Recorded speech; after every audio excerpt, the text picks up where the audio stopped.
जानते हैं सब कुछ खो देने से भी ज्यादा बुरा क्या होता है? उस उम्मीद को खो देना जिसके भरोसे आप सब कुछ वापस पा सकते हैं। मैं हूं विनी आपके साथ और चलो आज कुछ अच्छा सुनते हैं। सुनाती हूँ कहानी आपको राघव की। राघव को लगातार व्यापार में नुकसान हो रहा था। व्यापार में नुकसान होने की वजह से भाइयों में भी आपस में टकरार होने लगी थी।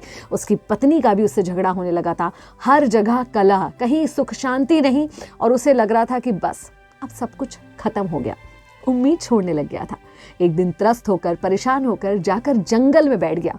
घने जंगल में, पेड़ों के बीच, जहां वो चिल्ला सके, अपने अंदर की भड़ास निकाल सके।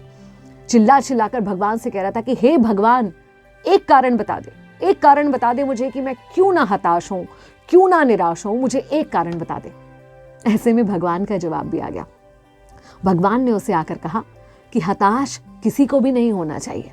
तो राघव ने पूछा क्यों? वही तो मुझे बताइए कि मुझे क्यों हताश नहीं होना चाहिए। अगर आप मेरी जगह होते तो क्या आप हताश नहीं हो जाते, जो सब कुछ भी मेरे साथ हो रहा है वो देखकर? तब भगवान ने कहा कि देखो, इस जंगल में घास भी है और बांस भी है। उसने कहा हाँ। भगवान ने बताया कि मैंने घास का बीज और बांस का बीज एक साथ बोया था। दोनों की बहुत अच्छी देखभाल की, पानी दिया, पर्याप्त रोशनी, बिल्कुल एक समान देखभाल की दोनों की। लेकिन तुम्हें पता है हुआ क्या? पहले साल में घास तो अच्छी तरह फल फूल गई, लेकिन बांस के बीज में से कुछ भी नहीं निकला। मगर मैं बांस पर अपनी हिम्मत नहीं हारा। उस साल भी उस पर लगातार मेहनत करता रहा और उसकी रखरखाव करता रहा। अगले साल घास और फैल गई, घनी होती गई, लेकिन बांस के बीज में से अभी भी कुछ नहीं आया था। लेकिन मैं फिर भी हिम्मत नहीं हारा। तीसरे साल घास पर झाड़ियां भी आने लग गई, लेकिन बांस के बीच में से अभी भी कुछ नहीं आया था। लेकिन फिर भी मैं बांस पर अपनी हिम्मत नहीं हारा था। चौथे साल भी घास तो बढ़ती रही, लेकिन बांस में से कुछ बाहर नहीं आया, लेकिन मैं हिम्मत फिर भी नहीं हारा। पांचवें साल ये हुआ कि घास तो बढ़ी रही थी, लेकिन बांस के बीज में से भी एक छोटा सा पौधा निकला, जो कि घास की तुलना में बहुत छोटा और कमजोर था। लेकिन तुम्हें पता है, मात्र 6 महीनों में वो 100 फीट लंबा बांस बन गया।